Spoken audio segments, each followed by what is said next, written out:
الرحمن الرحیم۔ السلام علیکم۔ ایٹ کلاس اپنی آج کی ڈائری دیکھیں۔ قصہ غزل ہم لوگوں نے شروع کیا ہوا ہے جس میں بہادر شاہ ظفر کی غزل ہم لوگوں نے سٹارٹ کی ہوئی ہے۔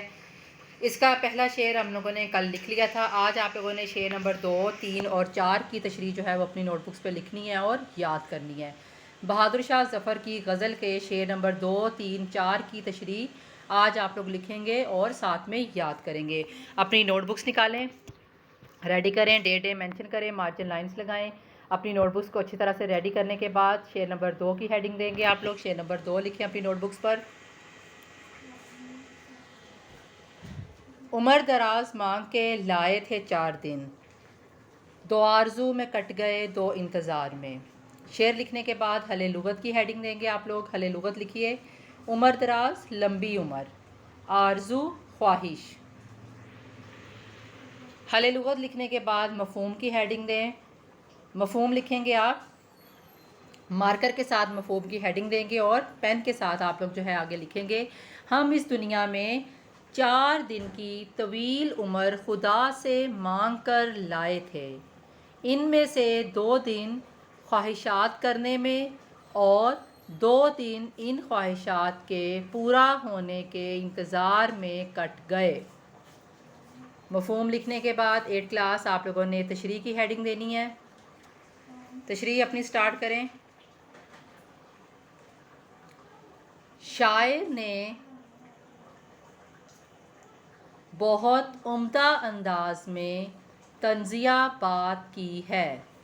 ایک طرف تو اس نے لمبی عمر کی بات کی ہے اور دوسری طرف عمر دراز کو 4 دن سے تشبیہ دی ہے اور اس بات کو نمایاں کیا ہے کہ انسان کی زندگی مختصر اور ناپائیدار ہے۔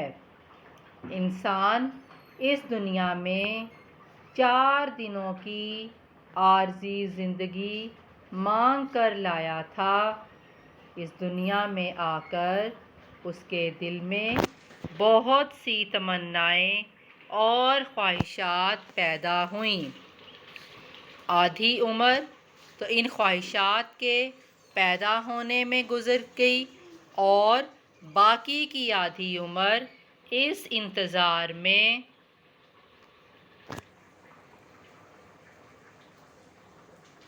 گزر گئی کہ یہ خواہشات اور تمنائیں کب پوری ہوتی ہیں۔ ابھی یہ خواہشات تمنائیں پوری بھی نہیں ہوتیں کہ موت کا بلاوا آ گیا۔ لائن ریپیٹ کر رہی ہوں، ابھی یہ خواہشات تمنائیں پوری بھی نہیں ہوئی تھیں کہ موت کا بلاوا آ گیا اور ہماری مختصر سی زندگی جو ہم خدا سے مانگ کر لائے تھے ختم ہو گئی اور ہم اس دنیا میں جس طرح خالی ہاتھ آئے تھے اسی طرح خالی ہاتھ چلے گئے۔ شعر لکھیں اینڈ پہ مارکر کے ساتھ۔ نہ پوری ہوئی ہیں امیدیں نہ ہوں گی، یوں ہی عمر ساری گزر جائے گی۔ نیکسٹ ہیڈنگ دے 8 کلاس شعر نمبر 3 کی۔ شعر نمبر 3 لکھی اپنی نوٹ بکس پر۔ بلبل کو باغباں سے نہ صیاد سے گلا، قسمت میں قید لکھی تھی فصل بہار میں۔ حل لغت کی ہیڈنگ دیں مارکر کے ساتھ، اس کے بعد پین سے لکھیں میننگز۔ صیاد شکاری، گلا شکوہ، فصل بہار بہار کا موسم۔ مارکرز کے ساتھ مفہوم کی ہیڈنگ دیں گے۔ مفہوم لکھیں اپنا پین کے ساتھ۔ بلبل کو مالی سے کوئی شکایت ہے، نہ شکاری سے کوئی شکوہ ہے۔ دراصل اس کی تو قسمت میں ہی بہار کے موسم میں قید ہونا لکھا تھا۔ یہ ہمارا مفہوم ہو گیا۔ مفہوم آپ لوگوں نے لکھنے کے بعد آگے مارکر کے ساتھ اپنی تشریح کی ہیڈنگ جو ہے وہ آپ دیں گے۔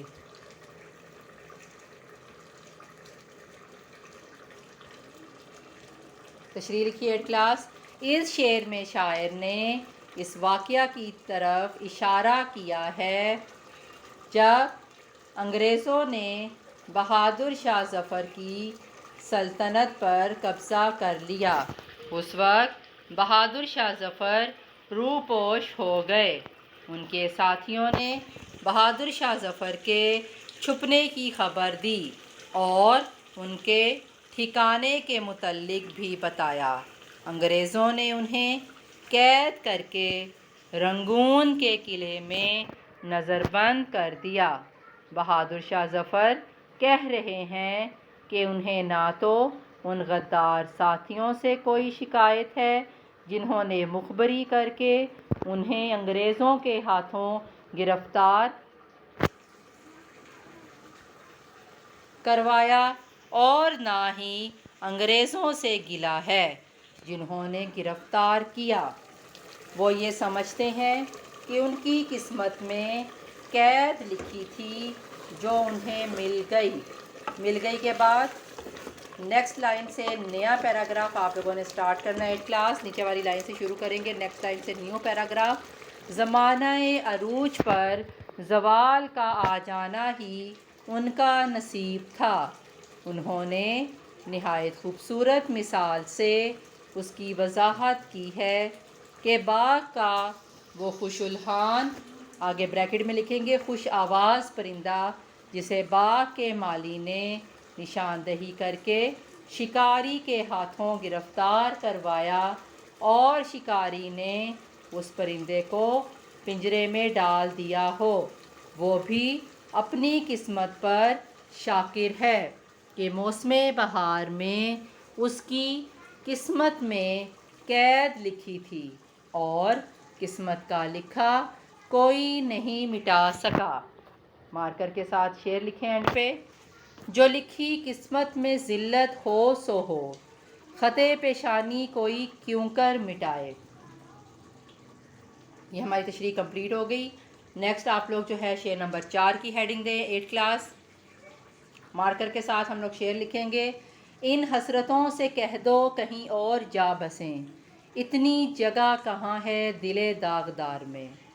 حل لغت کی ہیڈنگ دیں مارکر سے، ورڈز لکھے۔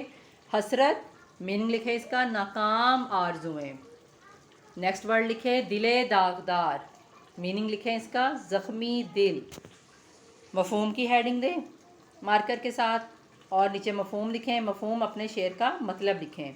کوئی ان ناکام خواہشات سے جا کر کہہ دے کہ وہ اپنا ٹھکانہ کہیں اور ڈھونڈ لیں، کیونکہ زخموں سے چور دل میں مزید زخم کھانے کی گنجائش نہیں ہے۔ مفہوم کے بعد نیکسٹ اپنی تشریح کی ہیڈنگ دے 8 کلاس۔ اس شعر میں شاعر نے غموں اور دکھوں کی کثرت کا ذکر کیا ہے۔ شاعر زندگی میں آلام و مصائب سے دوچار رہا ہے، غموں نے اسے پریشان کر دیا، اس کی خواہشات اور تمنائیں سب خاک میں مل گئیں، اسے زندگی میں دکھ ہی دکھ ملے، اس کا دل زخموں سے چور چور ہو چکا ہے، اس میں مزید دکھ اور غم برداشت کرنے کی سکت نہیں۔ وہ روایتی شاعرانہ انداز میں کہہ رہا ہے کہ ان مصیبتوں اور ناکامیوں کو اس سے دور رہنا چاہیے، انہیں کوئی اور گھر ڈھونڈنا ہوگا، اس کا دل تو پہلے ہی زخمی ہے، مزید زخم برداشت کرنے کی ہمت نہیں رہی۔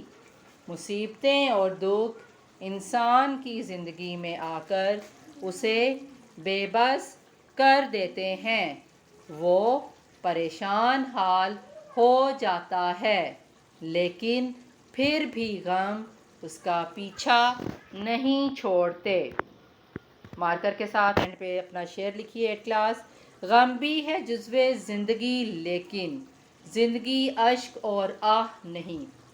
یہ ہماری کمپلیٹ ہو گئی ہے۔ آپ لوگوں نے دھیان سے اچھی طرح سے نیٹ اینڈ کلین جو ہے یہ تینوں اشعار کی تشریح اپنی نوٹ بکس پہ جو ہے 8 کلاس لکھنی ہے، ڈے لگا کے، مارجنائز لگا کے، اپنا جو ہے جس طریقے سے مارکر کے ساتھ جو ورڈز جو ہیڈنگ دینی ہے مارکر سے دیں گے اور نیچے پین کے ساتھ لکھیں گے، نیٹ اینڈ کلین جو ہے اپنی نوٹ بکس پہ آپ لوگوں نے یہ کام اپنا کمپلیٹ کرنا ہے۔